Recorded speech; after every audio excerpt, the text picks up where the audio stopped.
சப்பாத்தி பூரிக்கு எப்போதுமே சன்னா வந்து ஒரே மெத்தடில் வச்சிட்ருக்கீங்களா? இப்போ இந்த மாதிரி டிஃப்ரெண்ட்டான மெத்தடில் வச்சு பாருங்கள், ரொம்ப டேஸ்ட்டாக இருக்கும்.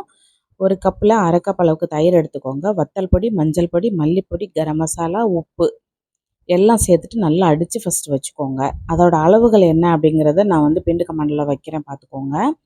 இப்போது 2 வெங்காயத்தை நல்லா குட்டி குட்டி ஸ்லைசஸாக கட் பண்ணி வச்சுக்கோங்க. 2 தக்காளியை கட் பண்ணிவிட்டு அரைச்சி தனியாக எடுத்து வச்சுக்கோங்க. ஒரு கடாயில் கொஞ்சமாக தேங்காய் எண்ணெய் சேர்த்துட்டு ஸ்பைசஸ் சேர்த்து தாளித்து வச்சுக்கோங்க.